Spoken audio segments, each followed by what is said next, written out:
Has escuchado de ellos, están presentes en la Constitución de nuestro país y sin embargo muchas veces no se respetan. Estamos hablando de los derechos humanos.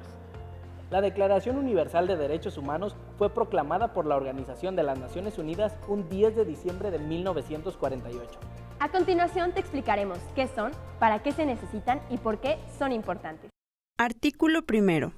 Todos los seres humanos nacen libres e iguales en dignidad y derechos, y dotados como están en razón y conciencia, deben comportarse fraternalmente los unos con los otros.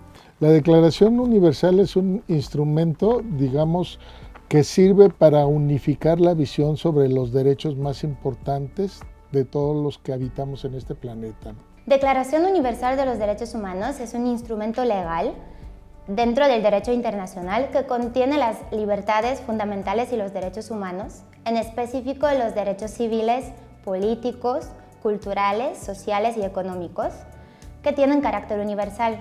Corresponden a todas las personas, a todos seres humanos, por el simple hecho de ser las personas. Es un documento que alberga los diferentes derechos humanos que se han venido estableciendo, articulando a partir de la historia. El instrumento más ratificado a nivel mundial, donde todos los países coinciden en decidir y en poner por escrito cuáles son aquellos derechos que consideran fundamentales para los habitantes de su territorio desde una visión global.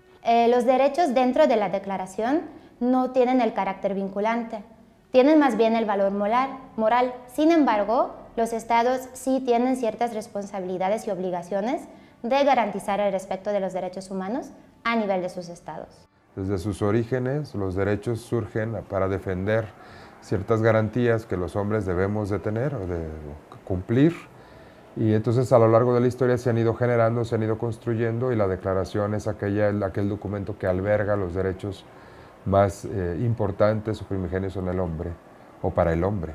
Entonces la declaración es ese instrumento que nos permite reconocer los derechos de todas las personas, los inherentes a toda la naturaleza humana, aquí en China o en cualquier parte del mundo, ¿no? Artículo 2. Toda persona tiene todos los derechos y libertades proclamados en esta declaración, sin distinción alguna de raza, color, sexo, idioma, religión, opinión política o de cualquier otra índole, origen nacional o social, posición económica, nacimiento o cualquier otra condición. Podemos remontarnos en concreto hacia la Revolución Francesa. El evento siempre fue un evento contradictorio en la historia de la humanidad. Los derechos humanos han tenido un surgimiento siempre contradictorio. ¿A qué me refiero?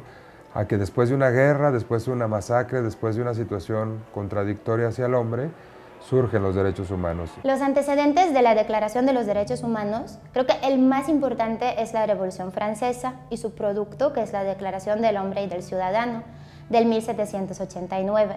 Esta declaración fue muy progresiva a esta época. Contiene los derechos y las libertades más fundamentales, están basados en la libertad, en el concepto de la libertad, y a la vez están relacionados con el individuo, con la persona.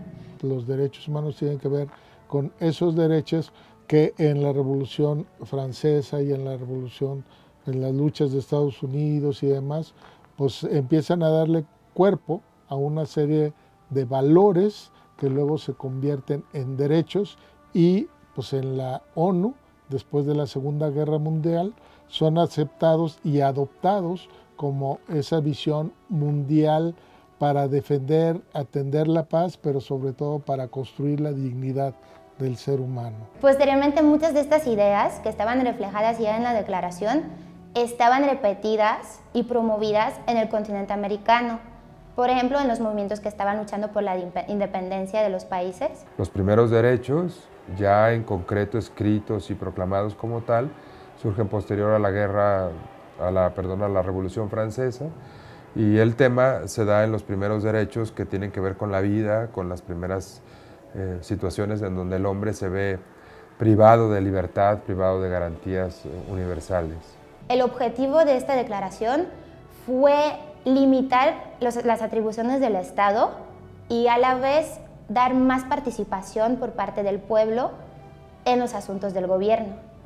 Posteriormente hubo muchas declaraciones y muchos actos políticos que estaban reflejando las ideas que aparecieron en esta declaración, también en el continente americano. Artículo 3. Todo individuo tiene derecho a la vida, a la libertad y a la seguridad de su persona. Existen 3 generaciones de derechos humanos. Cada una va pues, a albergar derechos que fueron violados previamente, ¿no? Si hablamos de la primera generación de derechos humanos, hablamos de derechos civiles políticos, en donde a la hora que se escriben para que todos los cumplamos, ¿no? Para que quede garantía de que se van a cumplir. Son importantes que estén por escrito, porque así todos sabemos hacia dónde nos tenemos que mover. A lo largo de los años, los derechos humanos han sido catalogados de diversas maneras, de acuerdo con su naturaleza, origen, contenido y por la materia que refieren. Es por eso que también se clasifican por generación, llegando a 3 generaciones en total. No te despegues, en un momento regresamos.